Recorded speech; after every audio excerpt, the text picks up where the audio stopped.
আসসালামু আলাইকুম সবাইকে। আজকের ক্লাসটাতে আমরা জৈব যৌগের one of the most important 4টা টপিক দেখব। 4টা টপিকের ভিতরে 2টা হচ্ছে বোম তৈরির মানে বিস্ফোরক তৈরির বিক্রিয়া, মানে স্বাভাবিক বিক্রিয়া না। এই বিক্রিয়া শিখলে তুমি বোমা তৈরি করতে পারবা, হাত বোমা, তারপর বন্দুকের জিনিসপত্রগুলা। সেটা হচ্ছে নাইট্রোগ্লিসারিন এবং টিএনটি, দুইটা বিক্রিয়া, এই দুইটার বিক্রিয়া যেখান থেকে আমরা বোমা বা বিস্ফোরক তৈরি করব। আরেকটা হচ্ছে ডেটল। ডেটল তো আমরা সবাই চিনি, তাই না? জীবাণুনাশক যেটা আছে, আমরা বিভিন্ন টাইপের জীবাণুনাশকের জন্য বা কাটা ছেঁড়ার জন্য যেটা ব্যবহার করি, ডেটল, এইটা শিখবো। আরেকটা হচ্ছে প্যারাসিটামল। প্যারাসিটামল কি বলতো? প্যারাসিটামল হচ্ছে আমাদের জ্বর হলে বা গায়ে ব্যথা হলে আমরা এটা খাই না, মানে নাপা খাই না, নাপা। সো নাপা যেটা আছে, এই নাপা তৈরির বিক্রিয়াটা আসলে কি, কিভাবে কাজ করে এটা দেখব। ডেটাল তৈরির বিক্রিয়াটা কি, কিভাবে কাজ করে এটা দেখব, এবং নাইট্রোগ্লিসারিন টিএনটি এগুলা দেখব। সো অর্গানিক কেমিস্ট্রি এটা হচ্ছে ফুল সিলেবাসের অংশ। এইটা হয়তো তোমরা ইউটিউবে অনেকেই খুঁজে পাচ্ছ না। সো আশা করব এই ক্লাসটার মাধ্যমে এই পার্টটা একদম ক্লিয়ার হয়ে যাবে। এবং আমি যখন ফুল সিলেবাসে পরীক্ষা দিছি, এই 4টা টপিক থেকে সবচেয়ে বেশি সিকিউ আসতো, সবচেয়ে বেশি সিকিউ আসতো। আর বেসিক এমসিকিউ আসে, এইগুলার সংকেতগুলা এমসিকিউতে জিজ্ঞেস করে যে এটার সংকেত কি, এটার সংকেত কি, এটার সংকেত কি, এভাবে সংকেতগুলাও জিজ্ঞেস করে। সো আমরা আজকের ক্লাসে ধাপে ধাপে পুরা জিনিসটা ভেঙে ভেঙে দেখার চেষ্টা করব। চলো আমরা দেরি না করে শুরু করি। শুরুতে আসো, আমাদের প্রথম টপিকটাই হচ্ছে নাইট্রোগ্লিসারিন। নাইট্রোগ্লিসারিন, সো ভালো করে খেয়াল করে দেখো, নাইট্রোগ্লিসারিনের ভিতর একটা ওয়ার্ড আছে। ওয়ার্ডটা কি? ওয়ার্ডটা হচ্ছে গ্লিসারিন। গ্লিসারিন। সো তোমাদের মধ্যে অনেকেই গ্লিসারিন এই জিনিসটা লিখতে পারো না, অনেকেই গ্লিসারিন এই জিনিসটা লিখতে পারো না। গ্লিসারিন কেমনে লিখবা? ভাইয়া তোমরা কি প্রোপেন লিখতে পারো? তুমি বলবা ইয়েস ভাইয়া প্রোপেন লিখতে পারি। প্রোপেন মানে হচ্ছে 3 কার্বন বিশিষ্ট alkane, CH3 CH2 CH2 CH3, এটা হচ্ছে আমার প্রোপেন। এই প্রোপেনটা 3 কার্বন বিশিষ্ট অ্যালকেন। ভাইয়া মাথায় রাখবা, এই প্রোপেনের প্রত্যেকটা কার্বন থেকে তুমি একটা করে হাইড্রোজেন সরাই নিবা। তাহলে একটা হাইড্রোজেন সরালে CH2, এখান থেকে আসবে হচ্ছে CH, এখান থেকে আসবে হচ্ছে CH2। তাহলে দেখো প্রত্যেকটা থেকে একটা করে হাইড্রোজেন তুমি যদি সরাই নাও, নিলে এদিকে একটা হাত খুলবে, এদিকে একটা হাত খুলবে, এদিকে একটা হাত খুলবে। এই হাতে তুমি যদি এখন হাইড্রোক্সিল মূলক OH দাও, এই হাতে তুমি যদি এখন হাইড্রোক্সিল মূলক OH দাও, এই হাতে তুমি যদি এখন হাইড্রোক্সিল মূলক OH দাও, তাহলে সব মিলায়ে আমাদের এখানে যেই পার্টটা তৈরি হবে এইটাকে বলা হয় গ্লিসারিন। তাহলে আবার বলি, গ্লিসারিন তৈরি করব কিভাবে? গ্লিসারিনের বেসিক সংকেত মনে রাখবো কিভাবে? মনে রাখবো প্রোপেন। মনে রাখবো কি? মনে রাখবো প্রোপেন। প্রোপেন কি? প্রোপেন হচ্ছে অ্যালকেন। অ্যালকেন বা প্রোপেনের 3টা কার্বনের 3টা থেকেই আমরা কি করব? একটা করে হাইড্রোজেন সরিয়ে সেই হাতে OH বসাবো। OH বসালে দেখো CH2OH CHOH CH2OH যেটা তৈরি হয় এটাকে গ্লিসারিন বলে। তো দেখো অনেকে গ্লিসারিনকে এভাবে লেখে, আবার বইতে দেখবা লেখা আছে, বইতে এভাবে লেখা আছে, খেয়াল করে দেখো বইতে কিভাবে লেখা আছে, CH2OH, ঠিক তার নিচে CHOH, ঠিক তার নিচে CH2OH। এখন আমরা যেহেতু কার্বনকে পাশাপাশি লিখে অভ্যস্ত, এভাবে উপর নিচে লিখলে অনেকের কাছে জিনিসটা কঠিন লাগে, বাট জিনিসটা কিন্তু অত কঠিন না, সিম্পল না, আমি আগেই বুঝাইছি। তার মানে তুমি এখান থেকে প্রথমেই গ্লিসারিন কিভাবে লিখতে হয় সেটা শিখলা। এখন দেখো এই গ্লিসারিন থেকে তুমি তৈরি করবা নাইট্রোগ্লিসারিন। ভাই নাইট্রো শব্দটা মানে কি? নাইট্রো মানে বন্ড NO2, বন্ড NO2 এটা থাকলে সেটা হচ্ছে নাইট্রো। তার মানে এই গ্লিসারিনের ভিতরে সামহাও তোমাকে নাইট্রো মূলকটা আনতে হবে। ভাইয়া ভালো করে খেয়াল করবা, যখনই তুমি এই জায়গায় নাইট্রো মূলকটা আনবা, আনার জন্য এই যে CH2 CH CH2 এই পার্টটাতে ধরো নিচে OH দিলা, এখানে OH দিলা, এখানে OH দিলা, এর সাথে এখন তুমি নাইট্রেশন করবা। কি করবা? নাইট্রেশন করবা। নাইট্রেশন করতে তুমি ব্যবহার করবা সালফিউরিক অ্যাসিড। ভাইয়া সালফিউরিক অ্যাসিডের উপস্থিতিতে তুমি যদি এখন এখানে নাইট্রেশন করো, এবং এই নাইট্রেশন করতে তুমি 200 থেকে 250 ডিগ্রি সেন্টিগ্রেড টেম্পারেচার ইউজ করবা। সো যখন এই 200 থেকে 250 ডিগ্রি সেন্টিগ্রেড টেম্পারেচারের উপস্থিতিতে নাইট্রিক অ্যাসিড এবং সালফিউরিক অ্যাসিডকে একত্রিত করবা, তখন এই দুইটা একত্রিত হয়ে আমার নাম হবে হচ্ছে ফিউমিক নাইট্রিক অ্যাসিড। ফিউমিক নাইট্রিক অ্যাসিড, এই তাপমাত্রায় নাইট্রিক অ্যাসিড এবং সালফিউরিক অ্যাসিডকে একত্রিতভাবে বলা হচ্ছে ফিউমিক নাইট্রিক অ্যাসিড। ঠিক আছে, তাহলে আমরা গ্লিসারিনের সাথে ফিউমিক নাইট্রিক অ্যাসিড নিছি। ফিউমিক নাইট্রিক অ্যাসিড নিয়ে যদি বিক্রিয়া করাই, ভালো করে মনে রাখবা, এই নাইট্রিক অ্যাসিড যেটা আছে এটা ভাঙবে কেমনে জানো? ভাঙবে হচ্ছে OH বন্ড NO2 এভাবে ভাঙবে, OH বন্ড NO2 এভাবে ভাঙবে, OH মাইনাস NO2 প্লাস। এবার প্রত্যেকটা OH এর ভিতরে তোমার এখানে OH এর হাইড্রোজেন প্লাস আকারে থাকে, এখান থেকে হাইড্রোজেন এখান থেকে OH মিলে আমাদের পানি তৈরি করে। কি করে? এখান থেকে হাইড্রোজেন ওখান থেকে OH পানি তৈরি করে, এখান থেকে হাইড্রোজেন ওখান থেকে OH পানি তৈরি করে, এখান থেকে হাইড্রোজেন ওখান থেকে OH পানি তৈরি করে। তার মানে তুমি যদি এখানে 3 মোল নাও তাহলে এখান থেকে 3 মোল পানি তৈরি হচ্ছে। এবার খেয়াল করো, এই 3 মোল পানি তৈরি হওয়ার পর এই হাতে NO2 এসে বসে যাচ্ছে না? তাহলে এই হাতে NO2 এসে যদি বসে তাহলে কি আসবে? CH2 CH বন্ড CH2, এদিকে একটা হাত এদিকে একটা হাত এদিকে একটা হাত। এখানে ভালো করে খেয়াল করো, এই অক্সিজেনের সাথে আমাদের বসে যাচ্ছে NO2, এই অক্সিজেনের সাথে আমাদের বসে যাচ্ছে হচ্ছে NO2, সেম ভাবে এই অক্সিজেনের সাথে আমাদের বসে যাচ্ছে NO2। তাহলে দেখো অক্সিজেনের সাথে আমাদের যখন NO2 বসে যাচ্ছে, এই জায়গাতে আমরা যেই পার্টটা পাচ্ছি এই পার্টটাকে বলা হচ্ছে আমাদের নাইট্রোগ্লিসারিন। এটাকে কি বলা হচ্ছে? এটাকে বলা হচ্ছে নাইট্রোগ্লিসারিন। তাহলে এইটা হচ্ছে আমরা ফাইনালি নাইট্রোগ্লিসারিন পাইলাম। এখন মজার ব্যাপার হচ্ছে এই নাইট্রোগ্লিসারিন দিয়ে আমরা করবোটা কি? খুব সিম্পল, দেখো নাইট্রোগ্লিসারিন নিয়ে যখন আমরা পড়তেছি, নাইট্রোগ্লিসারিনের সংকেত ফাইনালি কি পাইলাম? CH2 bond CH bond CH2, এখানে O বন্ড NO2 পাইলাম, এখানেও O বন্ড NO2 পাইলাম, এখানেও O বন্ড NO2 পাইলাম। এই যে নাইট্রোগ্লিসারিন, এই নাইট্রোগ্লিসারিনকে আমরা ডিনামাইট তৈরিতে ব্যবহার করি। কি ব্যবহার করি? ডিনামাইট তৈরিতে ব্যবহার করি। ভাই ডিনামাইট আসলে কি? ডিনামাইট আসলে হচ্ছে বিস্ফোরক। ডিনামাইট হচ্ছে এমন এক ধরনের পদার্থ যেটা হচ্ছে বিস্ফোরক হিসেবে ব্যবহার করা হয়। বিস্ফোরক। এখন ভাইয়া বিস্ফোরক মানে কি? বিস্ফোরক মানে হচ্ছে যারা বুম যারা করে তার হচ্ছে বিস্ফোরক। এইটা প্রথমত ডিনামাইটটা আবিষ্কার করছিল বিজ্ঞানী নোবেল। ওই যে বিজ্ঞানী নোবেল ডিনামাইট আবিষ্কার করে সম্ভবত কোন একটা দেশের ওপরে ফেলছিল, ফেলার পরে এত ক্ষয়ক্ষতি হয়েছিল যে এইটা দেখার পরে ও মানব জাতির জন্য একটা ধ্বংসাত্মক হাতিয়ার তৈরি করে খুবই খারাপ ফিল করছিল। সেই খারাপ ফিলের পর থেকেও চিন্তা করছে না মানব জাতির জন্য এত খারাপ কাজ করছি, তো আমারই উল্টো কাজ করতে হবে। আমার এই বিস্ফোরক তৈরির কোম্পানি পৃথিবীতে যত টাকা ইনকাম করবে এই টাকাকে আমি এমন একটা মডিউলে সাজাবো যেখান থেকে পৃথিবীতে যারা ভালো কাজ করবে তাদের জন্য যেন আমি একটা প্রাইজ দিয়ে যাইতে পারি। সেখান থেকেই কিন্তু আসছে হচ্ছে নোবেল প্রাইজ। এখান থেকেই আমাদের আসছে হচ্ছে নোবেল প্রাইজ। সো আসলে এই নোবেলের বিজ্ঞানী নোবেলের কোম্পানি যে টাকা পয়সাগুলো ইনকাম করে তার একটা চ্যারিটি আছে সম্ভবত, আমি যতদূর জানি, আমার পুরোটা মনে নেই, অনেক আগে এটা সম্পর্কে শুনছি, সেই চ্যারিটি থেকে তোমার আসে। তাহলে এই নোবেলের থেকে নোবেল প্রাইজ আসছে। এই নোবেলের একটা ধ্বংসাত্মক আবিষ্কার হচ্ছে ডিনামাইট, যেটা দিয়ে আমরা বিস্ফোরক ব্যবহার করি। এখন এই বিস্ফোরককে ভালো কাজেও লাগানো যায়, আবার এই বিস্ফোরক দিয়ে কিন্তু বিভিন্ন প্রতিহিংসামূলক কার্যক্রম করা হয়। যেমন ধরো প্রতিহিংসামূলক কার্যক্রমগুলোর মধ্যে কি কি আছে? ওই যে বিভিন্ন টাইপের তোমার হচ্ছে যে মানে জঙ্গি কার্যক্রম, হামলা, তারপরে অনেক কিছু করে না যারা হচ্ছে যে তোমার সন্ত্রাস, তারা বিভিন্ন টাইপের জিনিসপত্র করে না, তো তারা তো এইগুলাই তৈরি করে।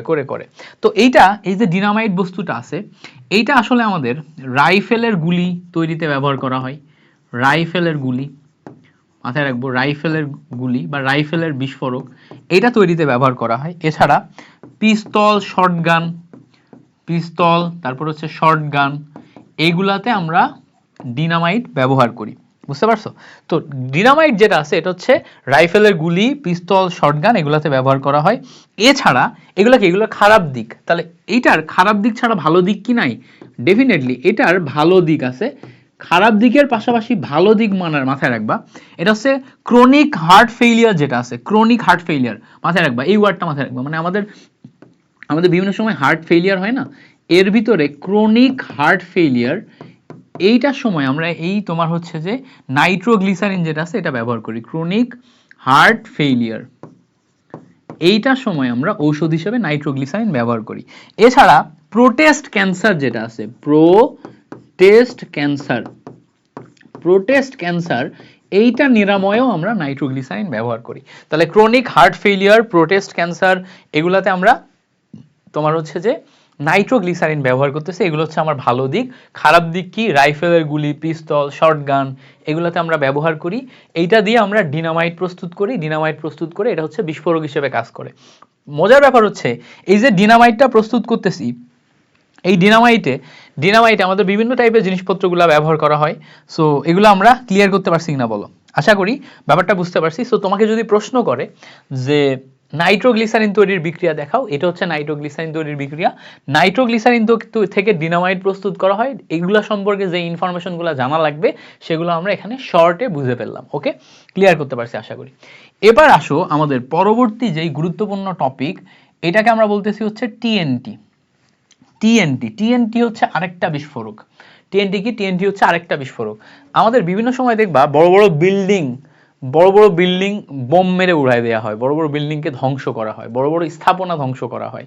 সো বড় বড় বিল্ডিং স্থাপনা এগুলা ধ্বংসের জন্য আমরা যেই বোমা টাইপ জিনিসপত্র বা বিস্ফোরক ব্যবহার করি এটাকে টিএনটি বলে। টিএনটি হচ্ছে বড় বড় স্থাপনা এগুলা ধ্বংসের জন্য ব্যবহার করা হয়। আমাদের হাতিরঝিলে সম্ভবত একটা স্থাপনা ছিল, টেক্সটাইল অ্যাসোসিয়েশনের একটা স্থাপনা ছিল, ঠিক আছে, বিজিএমই এর একটা ভবন ছিল যেটা অবৈধভাবে তৈরি করা হয়েছিল। ওইটাকেই কত সালে জানি ভেঙে ফেলা হয়েছিল। ওটা কিন্তু এরকম বিস্ফোরক পদার্থ দিয়ে ভেঙে ফেলা হয়েছিল, ঠিক আছে। সো টিএনটি হচ্ছে তোমার বিস্ফোরক পদার্থ যেটা স্থাপনা ধ্বংসের কাজে ব্যবহার করা হয়। এখন আসো এই যে টিএনটিটা আমরা ব্যবহার করব, টিএনটির পূর্ণরূপ কি? প্রথমেই তুমি আগে টিএনটির পূর্ণরূপ লেখা শিখবা। টিএনটি মানে হচ্ছে, খেয়াল করো, ট্রাই নাইট্রো। টিতে ট্রাই, টিতে কি? টিতে ট্রাই, এনতে হচ্ছে নাইট্রো, এনতে কি? এনতে হচ্ছে নাইট্রো, তারপর টিতে হচ্ছে টলুইন।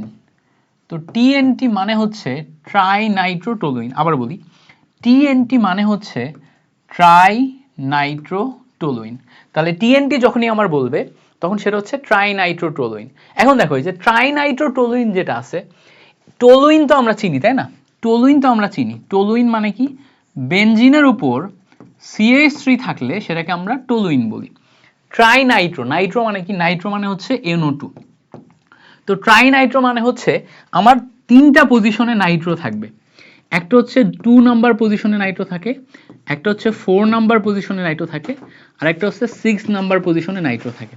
যদি এরকম তিনটা পজিশনে নাইট্রো থাকে এইটাকে বলা হয় হচ্ছে টিএনটি। এই সংকেতটা কি? এটা হচ্ছে টিএনটি। তো এই টিএনটি আসলে তিনটা পজিশনে থাকে, এই জন্য এটাকে বলে 2 4 6, তারপরে লেখা হয় ট্রাই নাইট্রো, ঠিক আছে, 2 4 6 ট্রাই নাইট্রো, তারপর আসে হচ্ছে আমার টলুইন। তাহলে যদি আমাদের কখনো বলে হচ্ছে টলুইনের সংকেত লিখো, টলুইনের সংকেত হচ্ছে 2 4 6 ট্রাই নাইট্রো টলুইন। কিভাবে চিনবো? প্রথমে CH3 থাকলে টলুইন, তারপরে 2 4 6, দেখো এটা আমার 1 নাম্বার কার্বন, এটা 2 নাম্বার, এটা 3, এটা 4 নাম্বার, এটা 5, এটা 6 নাম্বার। তাহলে 2 4 6 ট্রাই নাইট্রো টলুইন, বুঝতে পারছো? এটা হচ্ছে আমাদের টলুইনের সংকেত বা টিএনটির সংকেত। এখন এই যে টিএনটির সংকেত নিলাম, এখান থেকে আমরা টিএনটি প্রস্তুত কেমনে করব? খুব সিম্পল। টিএনটি প্রস্তুত আমরা অলরেডি আগেই জৈব যৌগের বিভিন্ন বিক্রিয়ার মধ্যে শিখছি টিএনটি কিভাবে প্রস্তুত করতে হয়। প্রথমে আমরা একটা টলুইন নিব। প্রথমে কি নিব? একটা টলুইন নিব। টলুইন মানে বেনজিনের উপর CH3। এবার এটাকে আমরা নাইট্রেশন করব। ভাই নাইট্রেশন করার জন্য আমরা নাইট্রিক অ্যাসিড নিই এবং সালফিউরিক অ্যাসিড নিই। এই নাইট্রিক অ্যাসিড এবং সালফিউরিক অ্যাসিড নিয়ে 30 থেকে 50 ডিগ্রি সেন্টিগ্রেড টেম্পারেচার, এইটার ভিতরে যদি আমরা নাইট্রেশন করি, আমরা জানি উপরে যে CH3 মূলকটা আছে এখানে আমার সিঙ্গেল বন্ড আছে সবগুলা। সিঙ্গেল বন্ড থাকলে এখানে কি? এটা হচ্ছে অর্থপ্যারা নির্দেশক মূলক। তার মানে এখান থেকে নাইট্রো মূলক যেটা আসবে, খেয়াল করো, এটা OH বন্ড NO2, এটা যেটা আসবে এখান থেকে হাইড্রোজেন OH এর সাথে পানি তৈরি করবে আর নাইট্রো মূলক এখানে এসে তোমার প্রতিস্থাপন করবে। তাহলে এখানে আসবে হচ্ছে আমার ইলেকট্রোফিলিক প্রতিস্থাপন। সো এটা হবে আমার মাইনাস, এটা আমার প্লাস, এই প্লাসটা এখানে এসে ইলেকট্রোফিলিক প্রতিস্থাপন করবে। সো এই NO2টা যখন আমার এই বেনজিন বলয়ে ঢুকবে তখন আমার এই জায়গা থেকে উৎপাদ একটা তৈরি করবে অর্থ পজিশনে। একটা কি? একটা তৈরি করবে অর্থ পজিশন। অর্থ পজিশন মানে কি? এটা হচ্ছে অর্থ পজিশন। তাহলে অর্থ নাইট্রোটলুইন এটা তৈরি করে। আরেকটা তৈরি করবে হচ্ছে প্যারা পজিশনে। প্যারা পজিশন মানে কি? উপরে CH3, দেখো আরেকটা তৈরি হবে প্যারা পজিশনে, প্যারা নাইট্রোটলুইন। তাহলে ভালো করে খেয়াল করো, একটা হচ্ছে অর্থোনাইট্রোটোলুইন আর একটা হচ্ছে প্যারানাইট্রোটোলুইন। এখান থেকে আমরা দুইটা টোলুইন পাইলাম না? এই দুইটা টোলুইন দেখো 30 থেকে 50 ডিগ্রি সেন্টিগ্রেড টেম্পারেচারে পাইছি। উৎপন্ন এই দুইটা উৎপাদকে যদি আমরা আবার নাইট্রেশন করি, এই উৎপন্ন দুইটা উৎপাদকে যদি আমরা আবার নাইট্রেশন করি, তাহলে আবার নাইট্রেশন করতে গেলে নাইট্রিক অ্যাসিড এবং সালফিউরিক অ্যাসিড এই দুইটা দেয়া লাগবে। বাট এখন আমার টেম্পারেচার দেয়া লাগবে 70 degree plus. 70 degree centigrade plus টেম্পারেচারে করলে এই দুইটা একত্রিত হয়ে যায় একটা উৎপাদ তৈরি করে। একটা উৎপাদ তৈরি করলে এখানে আমার CH3 থাকে, এখানে 2 নম্বর পজিশনে নাইট্রোমূলক থাকে, এখানে আমার 4 নাম্বার পজিশনে নাইট্রোমূলক থাকে। এটাকে বলা হয় 2,4 ডাইনাইট্রোটোলুইন। তাহলে কি এটা হচ্ছে দুইটা নাইট্রোমূলক আছে দুইটা পজিশনে, 2 আর 4 পজিশনে, আর উপরে CH3 থাকায় এটাকে আমরা বলতেছি হচ্ছে টোলুইন। আচ্ছা, এবার খেয়াল করো, এই যে 2,4 ডাইনাইট্রোটোলুইন আমরা যেটা নিলাম, এই 2,4 ডাইনাইট্রোটোলুইনে উপরে আমার CH3 আছে, এখানে আমার NO2 মূলক আছে, ঠিক আছে, আর এখানে আমার দেখো এখানে আমার 4 পজিশনে আছে। এবার আমি ভালো করে খেয়াল করো, এইটাকে নাইট্রিক অ্যাসিড যেটা আছে এইটার উপস্থিতিতে যদি আবার নাইট্রেশন করি, বাট এবার নাইট্রেশন আমি মোটামুটি 110 ডিগ্রি সেন্টিগ্রেড টেম্পারেচারের উপস্থিতিতে করলে 2 নাম্বার পজিশনে গেছে যেটা অর্থ পজিশন, তোমার হচ্ছে যে এইটা আমার প্যারা পজিশন, এই জায়গায় আমার আরেকটা অর্থ পজিশন আছে যেটা 6 নাম্বার পজিশন, ওই পজিশনও একটা নাইট্রোমূলক চলে যায়। ওই পজিশনে নাইট্রোমূলক গেলে তখন আমরা এখানে প্রথমে আমি উপরে CH3 নিব, CH3 নিয়ে এখানে আমার নাইট্রোমূলক, এখানে আমার নাইট্রোমূলক, এখানে আমার নাইট্রোমূলক আসবে, তখন আমরা 2,4,6 ট্রাইনাইট্রোটোলুইন পাবো। তাহলে এখান থেকে দেখো তিনবার আমরা এভাবে নাইট্রেশন 3 স্টেপে নাইট্রেশন করে আমরা 2,4,6 ট্রাইনাইট্রোটোলুইন পাচ্ছি, যেটাকে আমরা বলতেছি হচ্ছে TNT। এই TNTটা, এই যে TNT লাস্ট পর্যন্ত যেটা পাইলাম 2,4,6 ট্রাইনাইট্রোটোলুইন, এইটাই হচ্ছে আমার সেই কাঙ্ক্ষিত বিস্ফোরক দ্রব্য। তাহলে TNT আসলে কি? TNT আসলে হচ্ছে একটা বিস্ফোরক দ্রব্য। তাহলে সংকেতটা কেমন? সংকেতটা খুব সিম্পল, এরকম, উপরে আমার মিথাইল মূলক আছে মানে টোলুইন হলো, এখানে আমার নাইট্রোমূলক, এখানে আমার নাইট্রোমূলক, এখানে আমার নাইট্রোমূলক। তাহলে তিনটা পজিশনে নাইট্রোমূলক আছে, তিনটা পজিশনে নাইট্রোমূলক থাকলে এইটাকে আমরা বলি হচ্ছে বিস্ফোরক দ্রব্য, তাই না? বিস্ফোরক দ্রব্য। এই যে বিস্ফোরক দ্রব্য, এই বিস্ফোরক দ্রব্যের সিম্পল জিনিস দেখো, এই বিস্ফোরক দ্রব্যের গলনাঙ্ক হচ্ছে 80 ডিগ্রি সেন্টিগ্রেড। কত? এই বিস্ফোরক দ্রব্যের গলনাঙ্ক হচ্ছে 80 ডিগ্রি সেন্টিগ্রেড। আচ্ছা, এবার এটা পানিতে হচ্ছে আমার অদ্রবণীয়। এটা কি? এই TNT, এই যে পদার্থটা আছে এটা পানিতে অদ্রবণীয়। এটা যেহেতু বিস্ফোরক দ্রব্য, এইটা দিয়ে কি তৈরি করা হয়, বা কি তৈরি করা যায় ভাই, এইটা দিয়ে আমরা বিভিন্ন টাইপের জিনিসপত্র তৈরি করতে পারি। যেমন দেখো বোমা, হাত গ্রেনেড, এগুলা বোমা, তারপর হচ্ছে হাত গ্রেনেড, এগুলার নাম শুনছো? বোমা, হাত গ্রেনেড এগুলোর নাম শুনছো? তারপরে শেল, মানে বিভিন্ন টাইপের বিস্ফোরক পদার্থ যেগুলো আছে এইগুলা বইতে এগুলাই লেখা আছে, আরো এগুলা দিয়ে অন্যান্য অনেক কিছু হয়তো আধুনিক অস্ত্র তৈরি করা হয়, সেগুলো সম্পর্কে তুমি খেয়াল রাখতে পারো, জাস্ট এই কয়টা ওয়ার্ড মনে রাখলেই হচ্ছে। এখন প্রশ্ন হচ্ছে, যখন আমি এই যে ব্রোমা, হাত গ্রেনেড, শেল এগুলা তৈরি করব, এখানে কি 100% আমার হচ্ছে TNT থাকবে? 100% TNT থাকবে না, ডেফিনেটলি অন্যান্য মিশ্রণ থাকবে। যেমন ধরো কি মিশ্রণ থাকতে পারে? TNTর সাথে অ্যামোনিয়াম নাইট্রাইট মিশ্রণ থাকে। মিশ্রণের ক্ষেত্রে দেখো TNTর সাথে যখন আমরা মিশ্রণ তৈরি করব, তখন আমাদের অ্যামোনিয়াম নাইট্রাইট এটা ব্যবহার করা হয়। অ্যামোনিয়াম নাইট্রাইট, এটা নোট করবা, নাইট্রাইট, অ্যামোনিয়াম নাইট্রাইট, এটা নোট করবা, প্রথম কথা। 2 নাম্বার ব্যাপার হচ্ছে অ্যালুমিনিয়াম পাউডার, এটা নোট করা হয়। 3 নাম্বার কথা হচ্ছে বেরিয়াম নাইট্রাইট, এটা নোট করা হয়, এটাই করা হয়। তারপর হচ্ছে প্যারাফিন ওয়াক্স, এটা মিশ্রণ করা হয়। কি?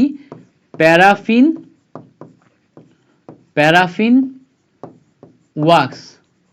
সো এই যে আমরা জিনিসপত্রগুলো নিলাম, তোমার হচ্ছে অ্যামোনিয়াম নাইট্রাইট, অ্যালুমিনিয়াম পাউডার, তারপর হচ্ছে বেরিয়াম নাইট্রাইট, প্যারাফিন ওয়াক্স, এগুলো আমরা মিশ্রণ করে তারপরে একটা বিস্ফোরক দ্রব্য তৈরি করি। এখন প্রশ্ন হইতেছে আমার এখানে যে টিএনটিটা আমরা ব্যবহার করলাম, এই টিএনটি যখন বিস্ফোরিত হয় তখন বিস্ফোরণের বিক্রিয়া কি? একটা খুব গুরুত্বপূর্ণ কোশ্চেন, সেটা হচ্ছে বিস্ফোরণের বিক্রিয়া চাই আমাদের কাছে। ভাই একটু ভালো করে খেয়াল করো, আমি এক্সট্রা একটা পেজ নিয়ে পড়াই।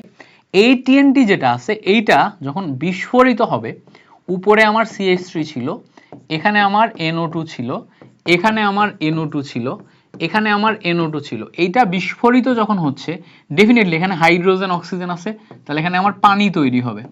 এখানে দেখো কার্বন আর অক্সিজেন আছে, দুইটা মিলে কার্বন মনোক্সাইড তৈরি হবে। এছাড়া এখান থেকে নাইট্রোজেন তৈরি হবে এবং এখান থেকে কার্বন গুঁড়া তৈরি হবে, কার্বন গুঁড়া। তাহলে এই যে জিনিসপত্রগুলো তৈরি হচ্ছে এর ভিতরে কার্বন গুঁড়া যেটা আছে, কার্বন মনোক্সাইড যেগুলো আছে, এগুলো পরিবেশের জন্য ক্ষতিকর প্রভাব রাখে। এগুলো কি রাখে? পরিবেশের জন্য ক্ষতিকর প্রভাব রাখে। তাহলে সেই ক্ষেত্রে টিএনটি দিয়ে যখন আমরা বিস্ফোরণ করব তখন পরিবেশ দূষণ হয়। কি হয়? টিএনটি দিয়ে যখন আমরা বিস্ফোরণ করব তখন পরিবেশ দূষণ হয়। ভাইয়া কি ধরনের পরিবেশ দূষণ? এই পরিবেশ দূষণের কারণে কি হয়? এই পরিবেশ দূষণের কারণে আমাদের চর্মরোগ হয়। ঠিক আছে? কি হয়? চর্মরোগ হয়, মানে চর্মরোগ বা চর্মে ক্ষত হয়, চর্মে ক্ষত বা চর্মরোগ হয়। এছাড়া আমাদের রক্তক্ষরণ হতে পারে, মানে টিএনটি এইটা যদি তোমাদের গায়ে চলে আসে তাহলে এখানে গায়ে বা শরীরে লাগার কারণে আমরা রক্তক্ষরণ এটা দেখতে পাই। রক্তক্ষরণ দেখার পরে এখান থেকে আমরা রক্তক্ষরণ, এই রক্তক্ষরণ, রক্ত স্বল্পতা, রক্ত স্বল্পতা, রক্ত স্বল্পতা, তারপর হচ্ছে লিভার নষ্ট হওয়া, লিভার নষ্ট, এছাড়া ক্যান্সার, ক্যান্সার, এগুলো আমরা দেখতে পাই। তাহলে রক্ত স্বল্পতা, লিভার নষ্ট হওয়া, ক্যান্সার, এগুলো হচ্ছে আমার টিএনটি বিস্ফোরিত হলে সেখান থেকে আমরা দেখতে পাই। এখন প্রশ্ন হচ্ছে টিএনটি বিস্ফোরণের সময় কতটা শক্তি উৎপাদন হয় যেটা এত বিধ্বংসী? উত্তর হচ্ছে এই সময় 2.8 মেগাজুল পার কেজি, মানে 1 কেজি টিএনটিতে 2.8 মেগাজুল, মানে কি পরিমাণ বুঝতে পারছো? 2.8 মেগাজুল। কিলোজুল মানে কি? 10 টু দি পাওয়ার 3, মেগা মানে 10 টু দি পাওয়ার 6, তার মানে 2.8 into 10 to the power 6 joule per KG. 1 KG টিএনটিতে এই পরিমাণ শক্তি তৈরি হচ্ছে, যেটা হিউজ ভাই, হিউজ। সো এটা যখন ফাটবে তখন তোমার আশেপাশে সবকিছু একদম বুম করে সবকিছু একদম ধ্বংস করে দিতে পারে। ঠিক আছে? সো এটা খুব মানে কি বলে, খুবই বিধ্বংসী একটা জিনিস। তো এটা যেহেতু বিধ্বংসী, এটা কি শুধুমাত্র ভালো কাজে ব্যবহার করা হয়? উত্তর হচ্ছে না। যাহা বিধ্বংসী তাহাই ভালো কাজের পাশাপাশি খারাপ কাজেও ব্যবহার করা হয়। আচ্ছা, এরপরে আসো আমাদের পরবর্তী টপিক। টপিকটা কি? ডেটল। পরবর্তী টপিকের নাম কি? ডেটল।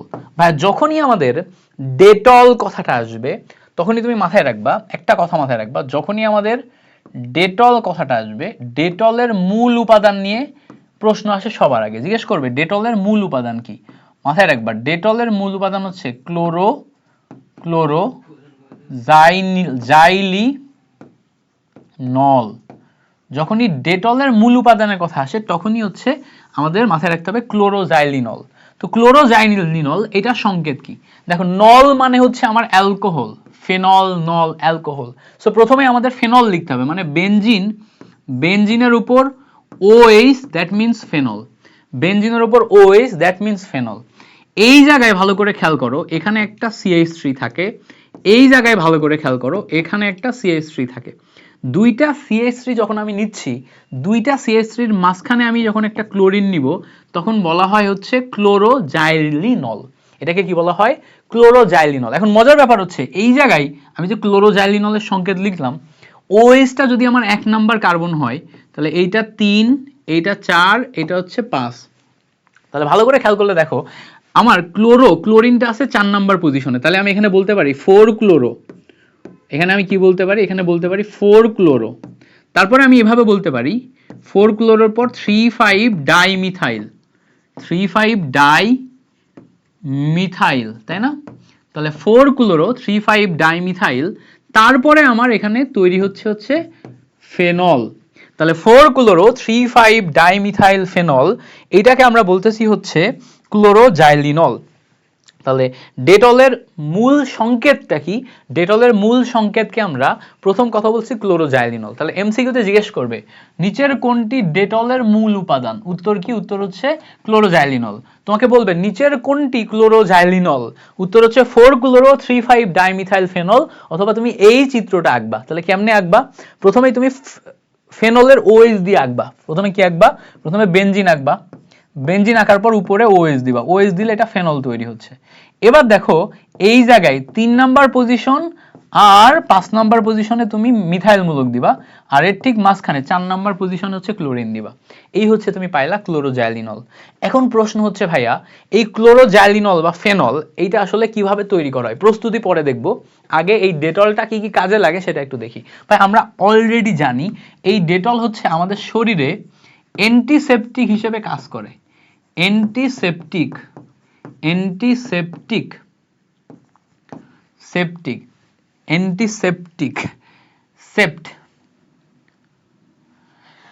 অ্যান্টিসেপটিক, বানান ভুল করছিলাম, অ্যান্টিসেপটিক হিসেবে কাজ করে। মানে এটা হচ্ছে মূলত জীবাণুনাশক, জীবাণুনাশক বা জীবাণু নাশ করে, জীবাণুনাশক হিসেবে কাজ করে।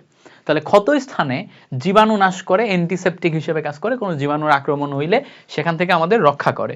এছাড়া কোনো একটা জায়গায় তোমার হচ্ছে যে অ্যান্টিসেপটিকের পাশাপাশি, জীবাণুনাশকের পাশাপাশি ক্ষত নিবারক হিসেবেও কাজ করে।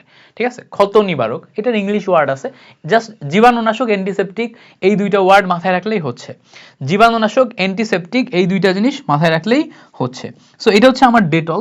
এখন এই যে ডেটল এটা হচ্ছে আমার জীবাণুনাশক অ্যান্টিসেপটিক। এর আবার একটা বৈশিষ্ট্য হচ্ছে এ পানিতে অদ্রবণীয়, পানিতে অদ্রবণীয়, পানিতে দ্রবণীয় হয় না, অদ্রবণীয়, বাট পানির সাথে অদ্রবণীয়, পানির সাথে বিক্রিয়া করে পানিতে ইমালশন তৈরি করে। কি করে? পানিতে ইমালশন তৈরি করে। ভাই পানির সাথে বিক্রিয়া করে ইমালশন তৈরি করে এটা একটা সাদা বর্ণের ফেনা দেয়, সাদা ফেনা। ভালো করে খেয়াল করবা, তোমার যদি হাতে কোথাও কেটে যায় ওই কাটা স্থানে তুমি যখন ডেটল দিবা দেখবে ওখানে সাদা সাদা হয়, এটাকে বলে সাদা বর্ণের ফেনা, বিকজ ইমালশন তৈরি হচ্ছে। এবং পানিতে অদ্রবণীয় অবস্থায় এটা কি বর্ণের ছিল? এটা যখন তুমি নর্মালি নিয়েছিলা তখন কিন্তু এটা হালকা নীল বর্ণের ছিল, তাই না?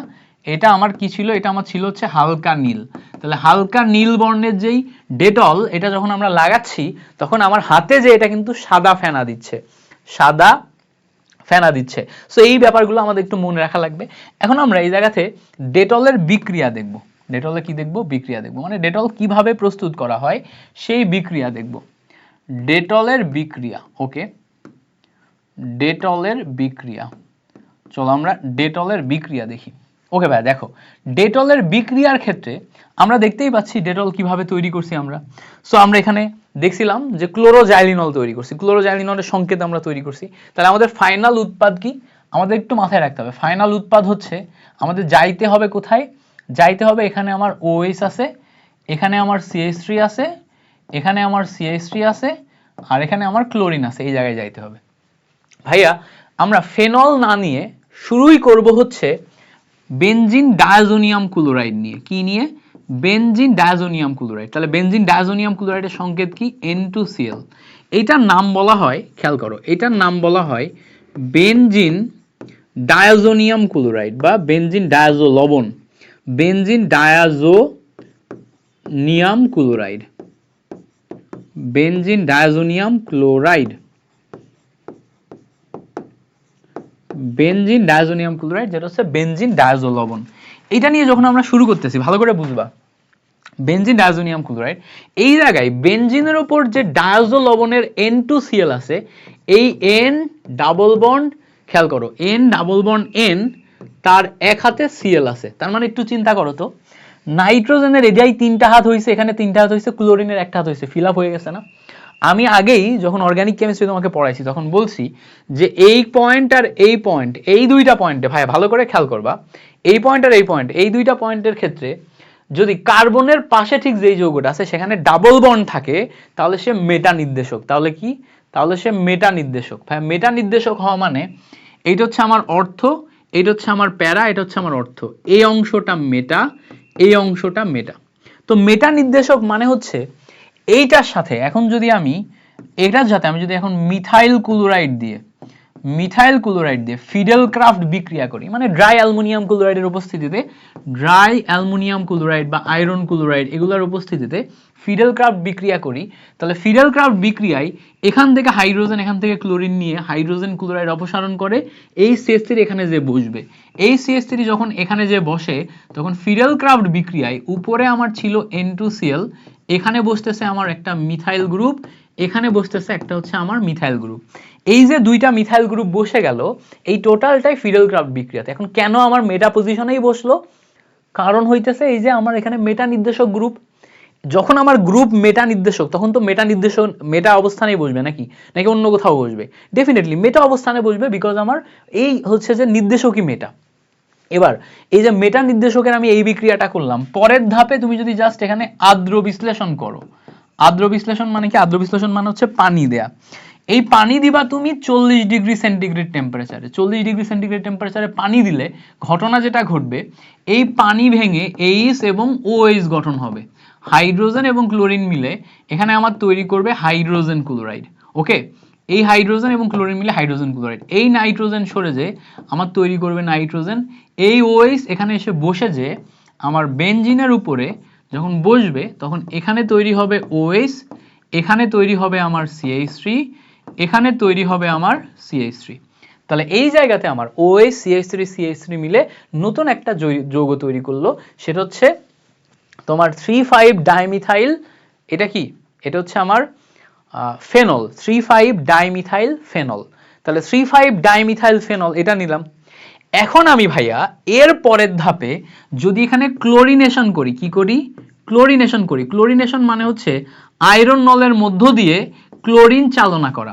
তো আয়রন নলের মধ্য দিয়ে ক্লোরিন চালনা করলে ডেফিনেটলি এখন আমার মূলক যেটা, এটা কিন্তু এখন আর মেটা নির্দেশক নাই। মেটা নির্দেশক না থাকলে আমি যখনই মেটা নির্দেশক নাই তখন আমি এখন এই জায়গাতে যখনই ক্লোরিন চালনা করব তখন কিন্তু এই মেটা নির্দেশক মূলক না থাকার কারণে এই জায়গায় আমার অলরেডি CH3 আছে, এই জায়গায় আমার অলরেডি CH3 আছে, এই ক্লোরিনটা ডেফিনেটলি এই যে অর্থ পজিশনে বসবে, তাই না? এটা অর্থ, এটা অর্থ, এটা প্যারা পজিশনে বসছে। তাহলে দেখো তো আমার প্যারা পজিশনে ক্লোরিন, মেটা পজিশনে মিথাইল, আবার উপরে OH, তিনটাই হয়ে গেছে না? এখন তুমি বলবা ভাই আপনি শুরুতেই ফেনল নিয়ে শুরু না করে শুরুতে ডায়াজোনিয়াম ক্লোরাইড নিয়ে শুরু কেন করলেন? আমরা ফেনল নিয়ে শুরু করতে পারতাম না? ডেফিনেটলি আমরা ফেনল নিয়ে শুরু করতে পারতাম, বাট কখনোই এই উৎপাদে পৌঁছাইতে পারতাম না। কেন? কারণ ফেনল তো আমার অর্থপ্যারা নির্দেশক, বাট আমার CH3 মূলক বসাইতে হইছে মেটা নির্দেশকে। তাহলে আমার এখানে এমন একটা কিছু নিতে হবে যে আমার এখানে মিথাইল গ্রুপকে মেটা অবস্থানে পৌঁছায় দেয়। এই জন্য আমি ডায়াজোনিয়াম ক্লোরাইড নিছি, যেখানে ডাবল বন্ড আছে, এ আমার CH3 মূলককে মেটা অবস্থানে পৌঁছায় দিবে। এই জন্য আমি প্রথমে ডায়াজোনিয়াম ক্লোরাইড নিয়ে ফিডেল ক্রাফট অ্যালকাইলেশন করে আমি মেটা অবস্থানে মিথাইল গ্রুপ বসাইছি। এরপরে যে পানি দিয়ে আর্দ্র বিশ্লেষণ করে আমি এই জায়গায় ডায়াজোনিয়াম ক্লোরাইডকে সরায়ে ফেনল বানাইছি। যখনই আমি ফেনল বানাইছি তখনও অর্থপ্যারা নির্দেশক হয়ে গেছে, তখন আমি এখানে ক্লোরিনেশন করলে প্যারা পজিশনে আসতেছে। সব মিলায় আমি ফাইনাল উৎপাদ, ভালো করে খেয়াল করে দেখো, সব মিলায় আমি ফাইনাল উৎপাদ আমার কাঙ্ক্ষিত ক্লোরোজাইলিনল তৈরি করে ফেলতে পারছি। এই হচ্ছে আমাদের বেসিক কাহিনী। তাহলে এটা আমার কি? ডেটল তৈরির বিক্রিয়া। পারবো কিনা বলো? ডেটল তৈরির বিক্রিয়া পারার কথা। আশা করি এই পর্যন্ত আমরা ক্লিয়ার করতে পারছি। এবার দেখো লাস্টে আমরা আজকের ক্লাসের লাস্টে যে টপিকটা আছে, টপিকটা হচ্ছে প্যারাসিটামল। আমরা প্যারাসিটামল পড়বো। তো ভাই প্যারাসিটামল তো আমরা সবাই চিনি, তাই না? প্যারাসিটামল এমন একটা মল, যেই মল খুব উপকারী, যেটা আমাদের শরীরের ব্যথা নিবারণ করে, যেটা আমরা জ্বরের জন্য খাই। তো প্যারাসিটামলের মেইন আমাদের উপকারিতা দুইটা, একটা হচ্ছে জ্বর উপশম প্যারাসিটামল, তাই না? আরেকটা হচ্ছে আমাদের ব্যথা নিবারণ করে। আমাদের যদি গায়ে ব্যথা হয় তখন আমরা প্যারাসিটামল খাইলে এটা হচ্ছে নিবারণ করে। আমার যেমন 2 দিন যাবত একটু হালকা হালকা জ্বর এবং গায়ে ব্যথা লাগছে, 2টা নাপা খাইয়ে ফেলছি। এই তো প্যারাসিটামল মানে কি? প্যারাসিটামল মানেই হচ্ছে আমার নাপা। প্যারাসিটামল মানে কি? বাংলাদেশের মার্কেটে প্যারাসিটামল নাপা নামে পরিচিত। নাপা এক্সট্রা, ঠিক আছে? এই টাইপের নামগুলা দিয়ে ইয়া করা হয়। আরেকটা কি জানি বলে বেলালি, নাপা ছাড়াও আরেকটা কি নাম আছে না, কিছুদিন খুব চলছিল মার্কেটে? এইচ প্লাস, হ্যাঁ। তো এইগুলা সব হচ্ছে আমাদের জ্বর উপশম বা ব্যথা নিবারক হিসেবে ব্যবহার করা হয়, যার সবগুলোর মূল উপাদান হচ্ছে প্যারাসিটামল। এখন প্রশ্ন হচ্ছে ভাই প্যারাসিটামল তো মূল উপাদান বুঝলাম, বাট এর সংকেতটা কি? বা এর সংকেতটাও খুব সিম্পল। দেখো বেনজিনের উপর তুমি প্রথমে ওএস নিবা, কি নিবা? ওএস। ওএস নিলে কি হয়? ফেনল। ঠিক এই বেনজিনের অপোজিট পজিশনে 4 নাম্বার পজিশনে NH CO CH3 এইটা নিবা, NH CO CH3। তখন এইটাকে কি বলা হয় ভাই? মাথায় রাখবো এই জায়গাতে, এই যে আমার 4 নাম্বার পজিশনে NH CO CH3 নিলাম, এইটাকে বলে অ্যাসিটানিলাইড। এটাকে কি বলে? এইটাকে বলে হচ্ছে অ্যাসিটানিলাইড। এইটা হচ্ছে আমাদের অ্যাসিটানিলাইড। এটার নাম কি? এটার নাম হচ্ছে অ্যাসিটানিলাইড। 4 নাম্বার পজিশনে বসছে না, এটা 1, এটা 2, এটা 3, এটা 4, 4 নাম্বার পজিশনে বসছে, এই জন্য এটাকে বলা হচ্ছে 4 হাইড্রক্সি। এটাকে কি বলে? এটাকে বলা হচ্ছে 4 হাইড্রক্সি।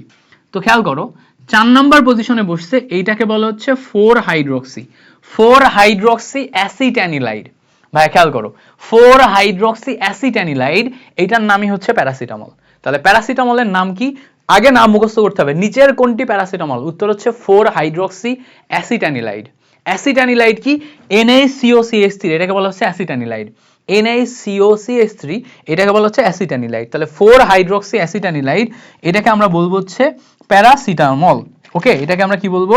এটাকে বলবো হচ্ছে আমরা প্যারাসিটামল। এখন আমরা এটা তৈরি করব কিভাবে? যে প্যারাসিটামল যৌগটা আছে, এটা আমরা তৈরি করব কিভাবে? আচ্ছা চলো আমরা প্যারাসিটামল তৈরি শিখে আসি। প্যারাসিটামল তৈরির জন্য প্রথমে আমরা নিব হচ্ছে ফেনল। প্রথমে কি নেব? প্রথমে নিব হচ্ছে আমরা ফেনল। ভাই আমরা জানি ফেনল মানে বেনজিনের উপর ওএইচ। আগেও আমাদের ফেনল ছিল, এই যে মেইন সংকেতে ফেনল ছিল, ওএইচ ছিল, বেনজিনের উপর ওএইচ। আচ্ছা এই ফেনলকে এখন আমরা নাইট্রেশন করার জন্য HNO3 এবং সালফিউরিক অ্যাসিডের উপস্থিতিতে আমরা কি করব? হিট দিব। তাহলে দেখো এই সালফিউরিক অ্যাসিডের উপস্থিতিতে নাইট্রিক অ্যাসিড এবং সালফিউরিক অ্যাসিড উপস্থিতিতে হিট দিলে এটাকে বলা হয় ফিউমিক নাইট্রিক অ্যাসিড। ফিউমিক নাইট্রিক অ্যাসিড দিয়ে যখন আমি হিট দিব, তখন যেহেতু ওএইচটা অর্থপ্যারা নির্দেশক, আর এখানে আমার OH মাইনাস আর NO2 প্লাস তৈরি হয়, এই NO2 এখানে যে বসে যাবে, তাহলে বেনজিনের অর্থপ্যারা নির্দেশক হওয়ার কারণে OH এর উপর অর্থ পজিশনে NO2 বসবে।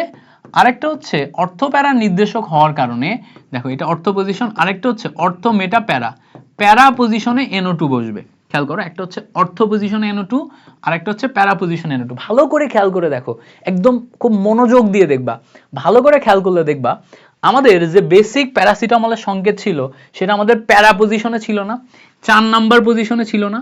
তার মানে আমাদের এই দুইটা উৎপাদের ভিতর থেকে যে দুইটা আমরা উৎপাদ পাইছি, এই উৎপাদ না নিয়ে এই 4 নাম্বার পজিশনে যেটা আছে এটা নিয়ে কাজ করতে হবে।